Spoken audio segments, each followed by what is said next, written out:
अस्सलाम वालेकुम। आज का जो लेक्चर हम डिस्कस करेंगे वो लखनऊ पैक्ट 1916 है। ये एक एग्रीमेंट थी जो के पीछे करने में सबसे बड़ा हाथ जो है कायद-ए-आज़म मोहम्मद जिन्ना का था। इसकी वजह से जो है सरोजिनी नायडू जो थी उन्होंने इनको ambassador of Hindu Muslim unity का खिताब दिया। ये बात आपको थोड़ी-सी मालूम होना चाहिए 1913 में कायद-ए-आज़म मोहम्मद जिन्ना मुस्लिम लीग ऑल इंडिया मुस्लिम लीग जो इसको जॉइन करते हैं और इस टाइम वो कांग्रेस के भी मेंबर होते हैं। उनकी कोशिशों से जो है एक एग्रीमेंट होती है, हिंदू मुस्लिम यूनिटी होती है। और ये कहते हैं कि हिंदू मुसलमान एक साथ रह के ब्रिटिश से अपने डिमांड्स जो हैं वो पूरे करवाएँ। तो एग्रीमेंट जो है इस कोशिश के बाद कायद-ए-आज़म मोहम्मद जिन्ना की कोशिशों के बाद जो है कांग्रेस जो है मुस्लिम लीग के साथ मुआहदा करने पे राज़ी हो जाती है। तो मुआहदा कहाँ पे होता है? लखनऊ में होता है। 29 दिसंबर से लेकर 31 दिसंबर तक 1916 में। ये एनुअल सेशन हो रहा होता है असल में, हर साल जो है सालाना जलसा होता है, उनका सेशन होता है, ऑल इंडिया मुस्लिम लीग का और कांग्रेस का। तो उस सेशन में कायद-ए-आज़म की कोशिशों से ये दोनों पार्टीज़ जो हैं एक साथ मिल बैठ के एक सेशन करती हैं और उसमें मुख्तलिफ जो पॉइंट्स हैं, उसके ऊपर ये राज़ी हो जाते हैं। इसके पॉइंट्स काफ़ी ज़्यादा हैं, लेकिन वो हम सारे पढ़ेंगे, लेकिन जो मेन पॉइंट्स हैं उसको फिर हम ज़्यादा डिस्कस करेंगे, जो इम्पोर्टेंट पॉइंट्स होंगे। इस एग्रीमेंट में जो होता है, जो ऑल इंडिया मुस्लिम लीग और ऑल इंडिया कांग्रेस जो है उसके बीच में जो होती है एग्रीमेंट, वो ये होती है कि there shall be self government in India. अब इंडियंस जो हैं ब्रिटिश से ये डिमांड कर रही हैं कि हमें सेल्फ गवर्नमेंट की इजाज़त दें आप। मतलब हिंदुस्तान के अंदर जो लोग हुकूमत करेंगे वो इंडियंस ही होंगे। हिंदुस्तानियों को, इंडियंस को इजाज़त दी जाए कि वो अपने मुल्क में खुद हुक्मरानी करें, खुद रूल चलाएँ। ब्रिटिश बेशक रहे, डिफेंस कंट्रोल करे, फाइनेंस को सँभाले, बाकी चीज़ें जो फेडरल की उसको सँभाले, लेकिन बाकी जो लॉज़ वग़ैरह हैं, जो रूल करने के पावर्स हैं, वो लोकल को ही दी जाएँ। इसके बाद वो कहते हैं कि मुसलमानों को जो है 1/3 रिप्रेजेंटेशन सेंट्रल गवर्नमेंट में दी जाए। सेंट्रल गवर्नमेंट्स में जितनी सीट्स होंगी, जो रिप्रेजेंटेशन होगी, उसमें 3 में से 1 जो है वो मुसलमानों को दी जाए। फिर वो कहते हैं कि सेपरेट इलेक्टोरेट जो है for all communities until a community demanded for a joint electorate. Her community को जो है अलग आइडेंटिटी, अलग इलेक्टोरेट जो है रिप्रेजेंटेशन दी जाए, इस हद तक जब तक वो उसको खुद जॉइंट के फ़ेवर में ख़त्म ना करे। मतलब ये कि हर कम्युनिटी को ये इजाज़त हो कि वो अपने हिसाब अपने लिए अलग नुमाइंदगी ले ले, बशर्ते ये कि खुद उसको डिनाई करे। अब इसमें क्या होता है, इसमें आप देखते हैं आपको मुस्लिम्स नज़र आते हैं, हिंदूज़ नज़र आते हैं, क्रिश्चियंस नज़र आएँगे, सिख्स नज़र आएँगे, एंग्लो क्रिश्चियंस नज़र आएँगे।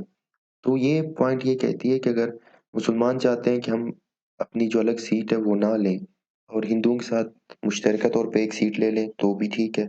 अगर वो नहीं चाहते तो मुसलमानों को एक अलग सीट दी जाए। इसी तरह सिख जो हैं उनको अलग सीट्स दी जाए। इसी तरह एंग्लो क्रिश्चियंस जो हैं उनको अलग सीट्स दी जाए। तो ये एक सबसे हर जो कम्युनिटी है हिंदुस्तान में उसके लिए अलग सीट्स जो है रिप्रेजेंटेशन जो है नुमाइंदगी की बात करते हैं, उस पे एग्री करते हैं। System of weightage should be adopted. अब वेटेज का जो निज़ाम है हर एक को उसकी पॉपुलेशन के हिसाब से, रिप्रेजेंटेशन के हिसाब से जो है अहमियत दी जाए और वो सिस्टम जो है वो इंट्रोड्यूस कराया जाए हिंदुस्तान में कि जो वेटेज का निज़ाम होगा, किस हिसाब से किसको रिप्रेजेंटेशन देनी जानी है, तो वो हिंदुस्तान में होनी चाहिए। इससे पहले क्या हो रहा है, ब्रिटिश सिर्फ़ मेजॉरिटी को देख रही है, मेजॉरिटी हिंदूज़ की है, तो सिर्फ़ वो हिंदुओं की बात सुन रही है और हिंदुओं को ही रिप्रेजेंटेशन दे रही है। तो ये कहते हैं नहीं भई, वेटेज के हिसाब से आप हर किसी को उसके हिसाब से रिप्रेजेंटेशन दे दें, जिसकी जो आबादी होगी, जो रिप्रेजेंटेशन होगी उस हिसाब से उसको आप नुमाइंदगी भी दें। फिर वो कहते हैं कि जो सेंट्रल लेजिस्लेटिव काउंसिल है, जो मरकज़ी है, जो सेंट्रल लेवल पे कानून बनाने वाली जो असेंबली है, उसमें जो नुमाइंदगी है उसको इंक्रीज़ किया जाए, 150 तक इंक्रीज़ किया जाए। तो मतलब ये कह रहे हैं कि आप उसकी तादाद बढ़ाएँ, तादाद बढ़ाने से क्या होगा, जो इंडियंस हैं उनकी रिप्रेजेंटेशन नुमाइंदगी उसमें ज़्यादा हो जाएगी। असल में आप देखेंगे जो पैक्ट हो रहा है उसमें हम क्या देखते हैं, उसमें हम ये चीज़ देख रहे हैं इंडियंस जो हैं, जिसमें हिंदू, मुसलमान सारे आ रहे हैं, तो कलेक्टिवली अब हम उसको इंडियंस लेते हैं। वो पावर माँग रहे हैं, वो कह रहे हैं पावर शेयरिंग में हमें हिस्सा दिया जाए। तो आप देखते हैं कि जितनी जो डिमांड्स है उसमें वो अपनी नुमाइंदगी माँग रहे हैं कि इंडियंस भी ब्रिटिश के साथ पावर में आ जाएँ। इसके बाद आप आगे देखते हैं, वो कहते हैं प्रोविंशियल लेवल सूबाई लेवल पे क्या 4/5 of the members of the legislative council should be elected and 1/5 should be nominated। वो कहते हैं सूबे जो हैं, सूबों के अंदर जो कानून साज़ असेंबली है, कौंसल्स जो हैं, उनके अंदर 4/5 मेंबर जो हैं वो इलेक्ट किए जाएँ, जबकि 5 में से 1 जो है, वो जो है नॉमिनेट किया जाए। अब फिर वही बात हो रही है, वो नुमाइंदगी माँग रहे हैं, कानून साज़ असेंबली के अंदर रिप्रेजेंटेशन माँग रहे हैं। फिर वो कहते हैं प्रोविंशियल लेजिस्लेटिव जो है, जो ये काउंसिल्स वगैरह हैं, उनकी तादाद जो है 125 से कम ना हो। वहाँ पे सेंटर में वो डिमांड कर रहे हैं 150 करें और यहाँ पे भी ये डिमांड कर रहे हैं कि आप उसको बढ़ाएँ, 125 से कम ना करें, ताकि इंडियंस की मैक्सिमम जो है रिप्रेजेंटेशन वो पावर शेयरिंग में, लेजिस्लेटिव असेंबली में, कानून साज़ी में हो सके। अब 125 कहाँ पे वो माँग रहे हैं? मेजर प्रोविंसेस में, जो बड़े-बड़े सूबे हैं, वहाँ पे वो कह रहे हैं 125 से कम ना हो और जो बाकी छोटे सूबे हैं, वहाँ 50 से बढ़ाकर 75 की जाए। तो फिर वही बात आ रही है कि वो इंडियंस अपने लिए जो है नुमाइंदगी जो है पावर शेयरिंग में माँग रहे हैं।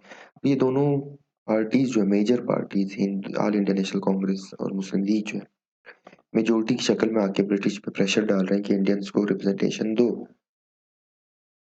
आगे वो कहते हैं कि all members except those nominated were to be elected directly on the basis of adult franchise. अब क्या कह रहे हैं? कहते हैं जो मेंबर्स जो नॉमिनेट होंगे वो तो ठीक है, उसके अलावा बाकी जो मेंबर्स हैं उनको एडल्ट फ्रैंचाइज़ के थ्रू आप इलेक्ट करें। मतलब ये है कि इलेक्शन का सिस्टम ले आएँ, वोटिंग के थ्रू उनको आप इलेक्ट करें। लोग जिसको अपनी तरफ सेलेक्ट करेंगे आप उनको वहाँ पे बिठाएँ, वहाँ पे नुमाइंदगी दें। फिर वही बात आ रही है पावर शेयरिंग में, वो कह रहे हैं कि आप अपनी मर्ज़ी से पिक एंड चूज़ ना करें, बल्कि जो लोगों के असल नुमाइंदे होंगे आप उनको वहाँ पे पावर शेयरिंग में बिठाएँ। फिर आगे वो कहते हैं कि किसी कम्युनिटी के खिलाफ आप कोई बिल पास नहीं कर सकते, अगर उस बिल को उसके 3/4 जो मेंबर्स हैं, जो मेजॉरिटी होगी वो उसको रिजेक्ट करें। तो मतलब ये एक बिल को किसी कम्युनिटी के लिए पास करने के लिए आपको उसके 3/4 जो है, उसकी अक्सरियत चाहिए। जब तक अक्सरियत नहीं होगी तो आप उसकी बिल उसके खिलाफ या उसके हक में कोई बिल पास नहीं कर सकते, जब तक उस कम्युनिटी की मेजॉरिटी उससे राज़ी ना हो। फिर वो कहते हैं जो कानून साज़ असेंबली है, उसकी मियाद को बढ़ा के 5 साल कर दिया जाए, जो आजकल भी आप देखते हैं 5 साल ही है हमारे पास। फिर वो कहते हैं कि जो लेजिस्लेटिव काउंसिल्स हैं, उनको ये इख्तियार दिया जाए कि वो अपने प्रेज़िडेंट को खुद इलेक्ट करें। अब देखिए वही बात चल रही है, जितने पॉइंट्स हैं उसमें ये पावर शेयरिंग माँग रहे हैं, वो भी कानून साज़ी में माँग रहे हैं कि हिंदुस्तान के अंदर कानून हमारा हो, हमारी मर्ज़ी से हम अपने फैसले हल करें, हमें पावर दी जाए। फिर वो कहते हैं इंपीरियल लेजिस्लेटिव काउंसिल जो है, उसमें आधे मेंबर्स जो हैं वो इंडियंस होने चाहिए। इंडियंस को भी आप आधी शेयरिंग्स दें, सारा ब्रिटिश क्यों कंट्रोल कर रही है। फिर वो कहते हैं Indian council must be abolished. Indian जो कौंसल बनाई गई थी, जो ब्रिटिश मतलब ब्रिटिश के नुमाइंदे उसमें थे, ब्रिटिश को वो खत्म कर दिया जाए। वो खत्म कर दिया जाए और इंपीरियल लेजिस्लेटिव काउंसिल में आधे मेंबर्स जो हैं वो इंडियंस होने चाहिए। फिर वो कहते हैं ये जो सेक्रेटरी ऑफ स्टेट है, जो ब्रिटिश की तरफ से आती है, इंडिया को इंडिया के अफेयर्स मामलात को देखने के लिए, उसके खर्चे जो हैं वो इंडिया से के जो फंड है रिसोर्स उससे ना दी जाए, बल्कि क्राउन जो है ब्रिटिश हुकूमत वो अपने जेब से वो खर्चे अदा करे।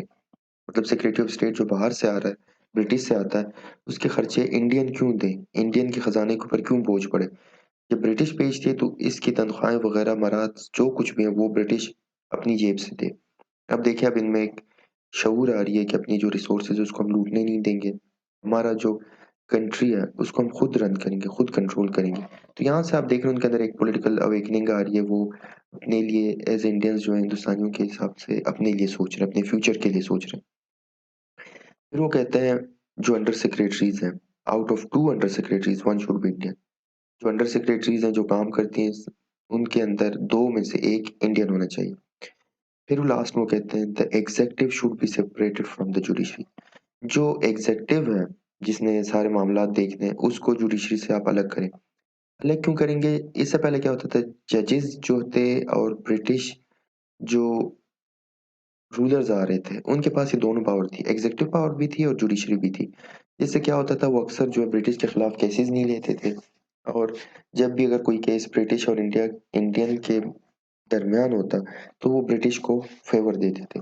वो इसलिए कह रहे थे कि जुडिशरी को आप आज़ाद करें, जब आप आज़ाद करेंगे तो उससे ये होगा कि अदलिया इंसाफ़ कर सकेगी। तो ब्रिटिश और जो इंडियंस हैं, उसके दरमियान फ़र्क ख़त्म हो जाएगा। तो लखनऊ पैक्ट जो है सिंपली ये था कि उसके अंदर हिंदू-मुसलमानों ने एक एग्रीमेंट की कि अपने मामलात को हम खुद हल करेंगे। ब्रिटिश को उन्होंने मैसेज भेजा कि हमारी ये डिमांड्स हैं और आप उसको पूरी करें। और इसके अंदर हमें ये नज़र आता है कि पॉलिटिकली इंडियंस जो हैं अब जाग रहे हैं। आहिस्ता से उनको समझ आ रही है कि पॉलिटिक्स में क्या होना है, हमें क्या चाहिए, क्या नहीं चाहिए। हिंदुस्तान के फ्यूचर के लिए सोच रहे हैं। तो ये एक बहुत ज़बरदस्त मुआहिदा होता है। अगर ये कंटिन्यू होता है तो ब्रिटिश के ऊपर जो है बहुत ज़्यादा प्रेशर पड़ सकता था। लेकिन अनफॉर्चुनेटली ये बहुत देर तक नहीं चल सकता, क्योंकि जो कांग्रेस की लीडरशिप है बाद में वो चेंज हो जाती है, जिसमें एक्सट्रीमिस्ट लीडर्स आते हैं, जिसमें नेहरू, पटेल वगैरह आती हैं, तो वो जो है इस चीज़ को बुला के सिर्फ़ हिंदुओं के लिए काम करना शुरू कर देते हैं, जिसकी वजह से ये जो लखनऊ पैक्ट था, जो कि बहुत इम्पोर्टेंट पैक्ट था, उसकी अहमियत जो है ख़त्म हो जाती है। Thank you.